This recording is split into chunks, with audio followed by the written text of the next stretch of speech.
Hey guys, Trent here coming at you with another video. So we'll look at some sales, but I had a question about packing materials, so we'll go ahead and look at that a little bit as well.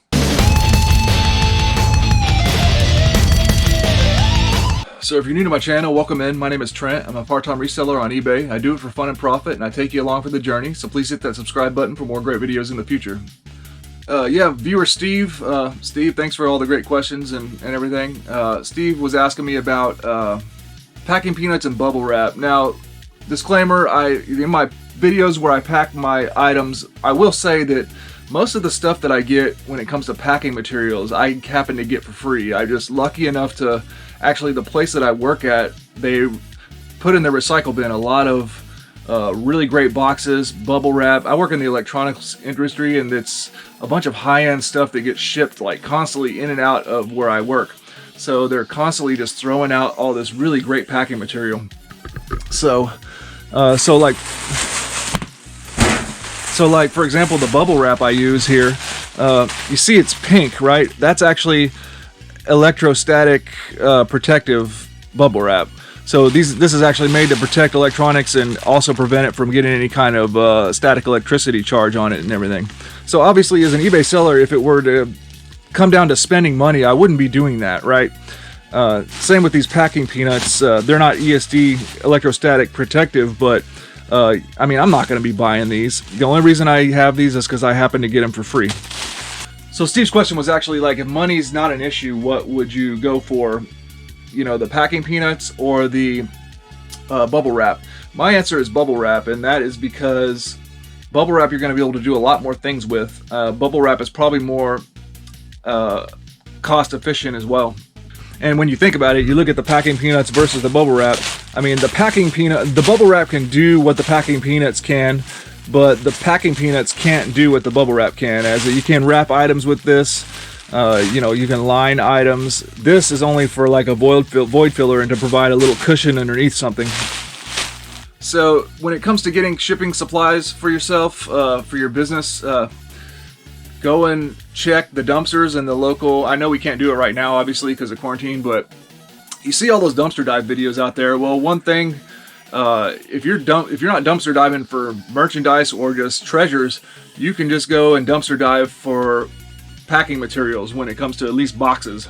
So other packing material stuff that I use, the only stuff I actually buy is pretty much these 8x6 by 4 inch boxes.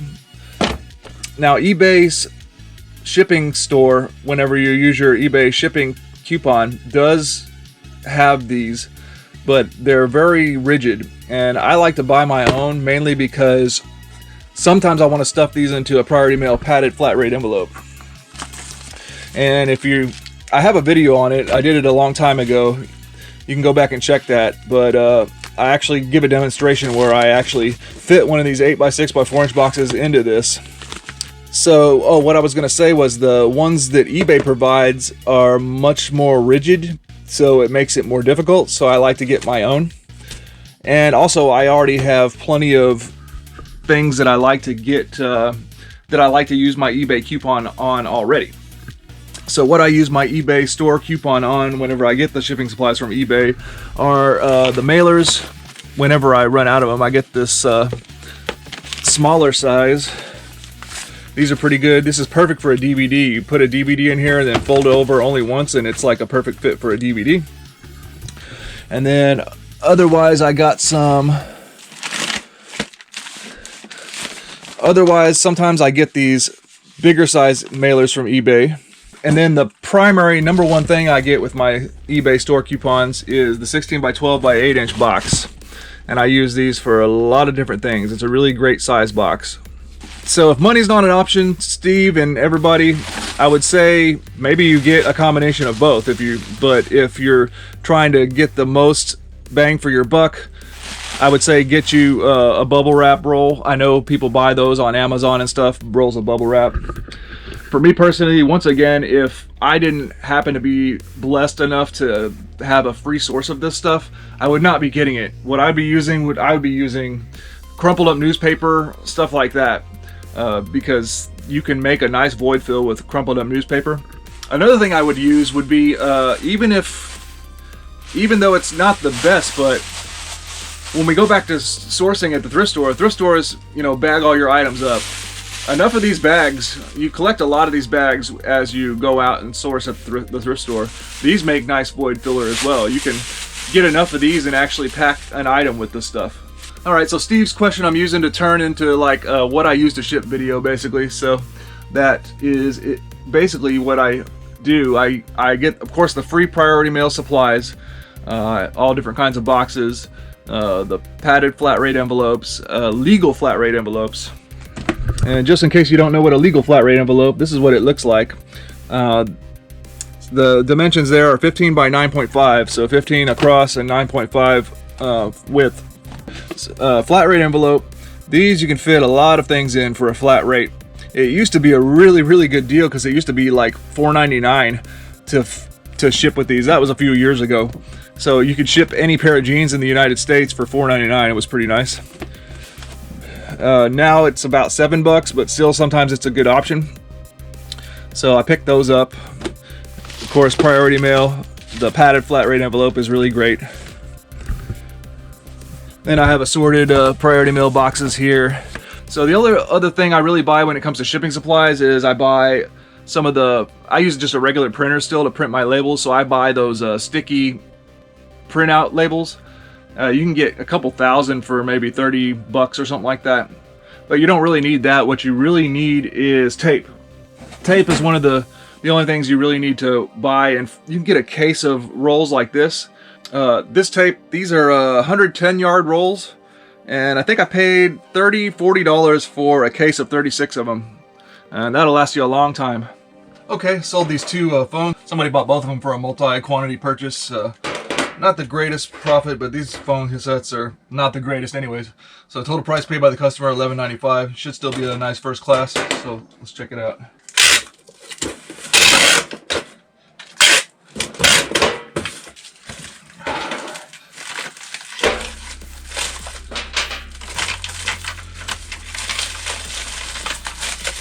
Okay, got our phones with the batteries.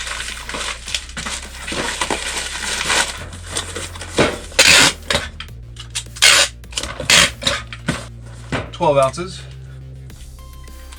Okay, I sold my extra Warrior Alien vintage aliens from Kenner Aliens. You know, I got one of my collection open and I got one on the wall, and so this was the third one. I bought 3 of these at on Goodwill auction for about $30.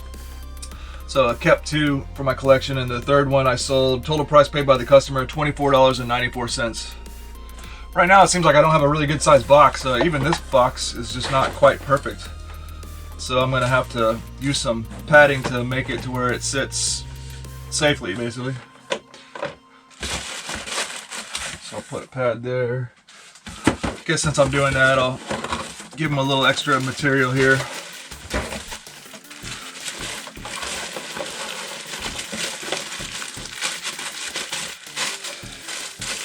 Yeah, I think that'll be okay.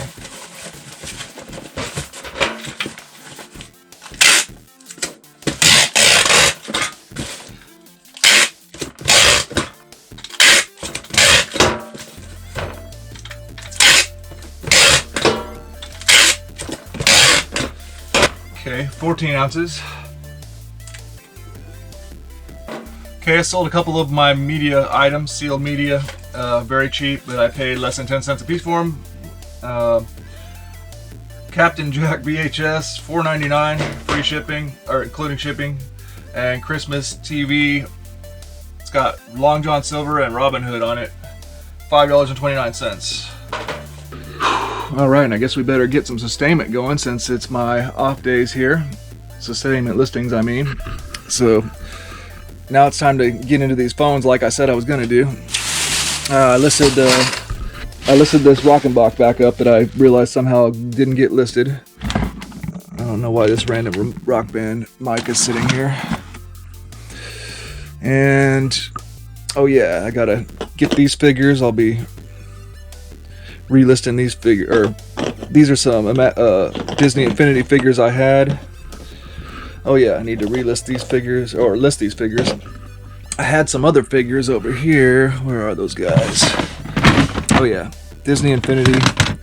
I got this guy sealed, and a couple Star Wars Infinities, and this platform thing. I had this listed, but this never sold. These guys right here. So I'm gonna add all these guys that I have from. I got these with some Skylanders one time. Skylanders.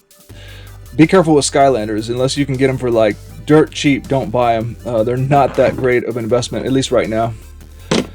So these were in a bag I separated out of some Skylanders. I'll add those to these over here and make a listing, or basically revise a listing. See if I can just blow this stuff out, because I've had it all for a long time and it's not moving. So Shane asked me about my inventory one time.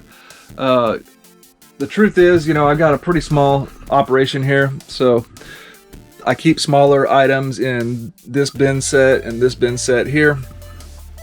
I have some bigger stuff down in these cabinets down below. Behind my toys, I keep some merchandise and stuff. And of course, some of these toys are for sale over here. Then I kind of just throw the big Nerf stuff over in this corner here.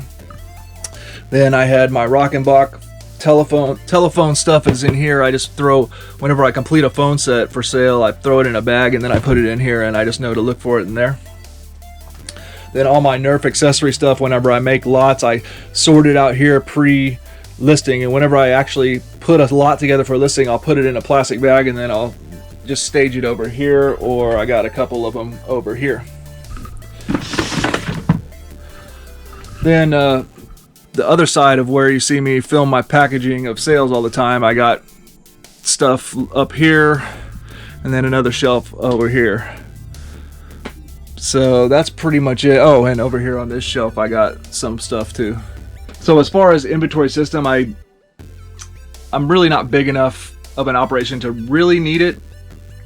For my huge lot of media, I have that out in another storage area out in the back porch area, you could say. I did have that inventoried in boxes, but those have gotten kind of, that inventory system got kind of messed up and jumbled up as well. I need to go through and kind of redo that and get that stuff cleaned up and restaged to continue to sell it and finish out selling it. So yeah, we'll look right here. You know, here's a layout of my area, you know, toys, those bins and everything. And you know, I got my shelving. And this is in the garage, so I got stuff stacked up all the way to the back here that I can grab. So not the most organized, but I make it work. I don't ever lose items or anything like that. I know where everything's at whenever it's listed. So that's how I do it. Alright guys, well that's going to do it for this video. I hope you enjoyed. Please like, comment, and subscribe. Let me know about any interesting eBay tips, tricks, finds, or just leave a comment down in the comment section to say hi. I always appreciate that. Ideas for videos and other questions, I always enjoy that as well, and it's very helpful. So I hope you enjoyed and have a good day.